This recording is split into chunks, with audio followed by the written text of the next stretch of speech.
Never mind the South Texas farmers and ranchers who told me at roundtables how tired they are of going out and finding dead bodies. You want to understand what's happening? Say there's no crisis? Come to Brooks County. I invite every Democrat here to Brooks County. Brooks County in South Texas. It's just north of the border. Hey everyone, it's Audrey here with Congress Lens, and today we're reacting to this jaw-dropping news clip where Senator Ted Cruz issues what he calls a simple challenge to Representative Alexandria Ocasio-Cortez. Honestly, after watching the snippet, I have to say, Cruz is not holding back, and he's calling out some major hypocrisy. I mean, he's pointing directly at Democrats who used to be outraged about kids in cages, and now seem silent about the Biden administration's policies at the border. What really struck me is how detailed Cruz gets about the humanitarian crisis, the COVID rates in detention centers, the dangers migrants face with human traffickers, and even the way cartels control crossings. This isn't just politics, these are real lives being impacted.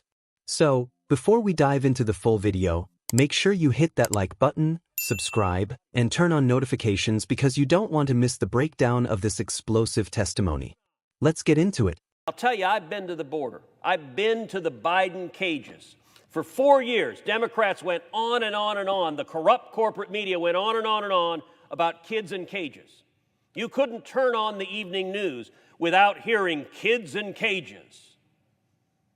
What they didn't tell you is Barack Obama built those cages, and today under Joe Biden, the cages are bigger and they're more full than they were before. Mr. President, every Democrat who stood up and lamented kids in cages in the House of Representatives, Representative Ocasio-Cortez has a famous photo of her grasping her head by the kids in cages. Well, I'm going to give a simple challenge for Representative Ocasio-Cortez and for every Democrat in this body. Go see the Biden cages with your own eyes. I've seen them, the Donna tent facility with over 4,000 people, with little boys and little girls on top of each other. Just a couple of weeks ago when I was in the Rio Grande Valley, the rate of COVID positivity in the Biden cages was over 22%. And all the Democrats who talked about this, if they don't go, if they don't denounce the Biden cages, then they're telling you that they're hypocrites, that they didn't believe it when they said it, that they didn't care about it when they said it, that it was all politics. It wasn't about their kids. Why does Joe Biden refuse to go to the Rio Grande Valley? Because if he goes, the TV cameras will come with him. Why does Kamala Harris, who's supposed to be the border czar, she's supposed to be in charge of this, why won't she go to the Rio Grande Valley? Because if she went, the TV cameras would come and would show the Biden cages. And the Democrats are counting on the corrupt corporate media to suddenly say, nothing to see here. 15,000 Haitians under a bridge in Del Rio, nothing to see here. Anyone want to know what Joe Biden's favorite ice cream flavor is? That's the news. Never mind 1.2 million illegal immigrants.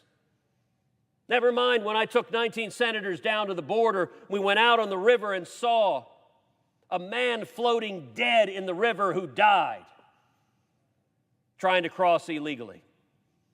Never mind the South Texas farmers and ranchers, the moms who told me, I won't let my teenage kids go out on our ranch without being armed with a loaded firearm, because there's so many human traffickers and narcotics traffickers that it's dangerous for them to go out on their own ranch. Never mind the South Texas farmers and ranchers who told me at roundtables how tired they are of going out and finding dead bodies. You want to understand what's happening? Say there's no crisis? Come to Brooks County. I invite every Democrat here to Brooks County. Brooks County in South Texas. It's just north of the border. Brooks County, over and over and over again, they're dead bodies of illegal immigrants. The traffickers who are bringing them in, they're not nice guys. They're not humanitarians. They don't give a damn. That means if one of the illegal immigrants is a pregnant woman, is a young child, is elderly, is sick, They just abandon them. They leave them in the rough terrain, in the summer heat, and over again.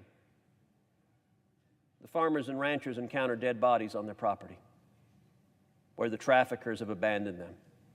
Mr. President, I ask you, is that humane?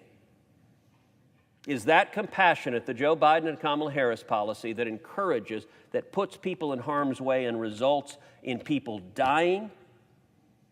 When we were down on the border, we saw a young girl who had been gang raped by the human traffickers who had brought her to America.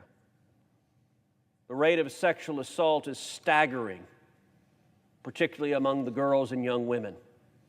So much so that a significant percentage of young women, before they take the harrowing trip with the traffickers, will implant a birth control because they know the odds of their being sexually assaulted are so great.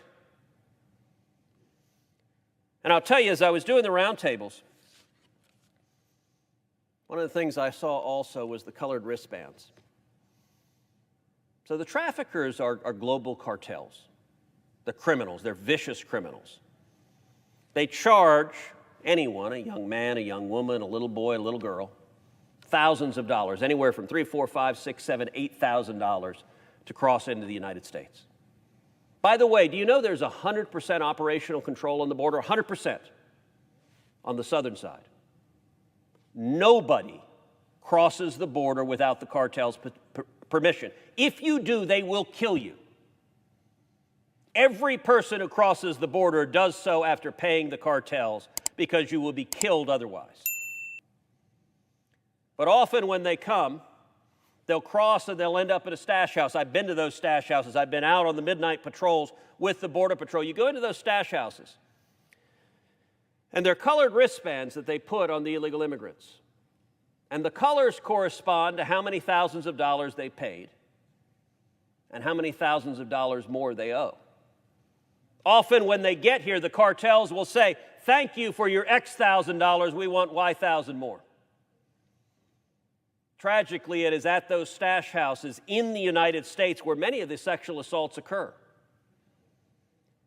And so these immigrants, many of whom are young children, teenage children, when they get here, the Biden administration delivers them to their final destination.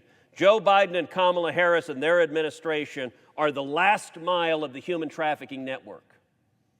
But for the 14, 15-year-old boy who arrives in Atlanta, who arrives in New York, who arrives in Detroit, who arrives in Nashville, many of those 14 and 15-year-old boys owe thousands of dollars to the cartels, which means they arrive in your city. You might think Georgia is not a border state, but when teenagers are arriving in Atlanta, owing thousands of dollars to the cartels, they work for the cartels. And the cartels know who their family is and where their family is, and they risk their mother or father being murdered if they don't work for the cartels to pay off the cartels. The young women have it even worse. There are teenage girls who make the decision, I want to come to America, I want to come to the promised land. We've been a beacon of hope to millions throughout our history. They don't realize they are stepping into hell on earth. When the traffickers take them and then take them to a cartel facility in whatever city they end up in, where many of those teenage girls, still owing thousands of dollars to the cartels, have to work to pay off that debt by forced prostitution. Young girls forced into a life of sex slavery because the alternative is murder at the hand of the cartels. This is happening.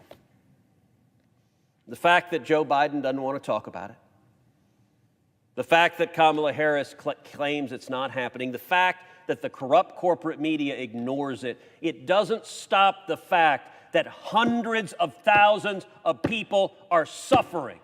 Alright, so having watched the full video, I have to say, Senator Ted Cruz made some extremely compelling points. First off, Cruz isn't just talking, he's speaking from first-hand experience. He visited the Rio Grande Valley, toured the detention facilities, and even observed midnight patrols and migrant stash houses. That kind of on-the-ground reporting is rare from politicians these days. Cruz makes it very clear that the conditions at the border are not only worsening but that the Biden administration is actively avoiding scrutiny. He calls out President Joe Biden and Vice President Kamala Harris for refusing to visit the border publicly, suggesting that they don't want media coverage exposing the overcrowded facilities and the risks migrants face. That's a bold accusation, but it's backed by concrete examples in the video. What really hits hard is the human trafficking element. Cruz details how cartels control border crossings, charge thousands of dollars per person, and even track debt using colored wristbands. And the consequences for minors, especially teenage girls, are horrifying. Cruz describes young girls being forced into sex slavery just to pay off cartel debts. That's not hypothetical, it's a stark reality he saw firsthand. He also doesn't shy away from calling out hypocrisy in politics. Representative Alexandria Ocasio-Cortez and other Democrats were vocal about kids in cages during the Obama administration, but Cruz challenges them to actually visit these current facilities. According to him, silence now is complicity. That's a bold challenge, and I think it's a valid one. Finally, Cruz ties this back to the broader public safety issue. He mentions dead bodies on South Texas ranches, parents fearing for their kids' safety, and the ripple effects of cartel influence as minors arrive in major U.S. cities owing huge debts. This video paints a picture of a crisis that's far more than just a border issue. It's a national security and humanitarian emergency. So, in my opinion, Cruz is asking a question that everyone in Congress and the American people need to confront. Are we willing to ignore suffering for political convenience, or are we going to face the facts and demand accountability? If you found this reaction insightful, make sure to comment your thoughts below, and subscribe to Congress Lens for more reactions like this. And tell me, what do you think about Cruz's challenge to AOC and the Democrats? Should they go see these facilities themselves? Drop your thoughts. I want to hear from you.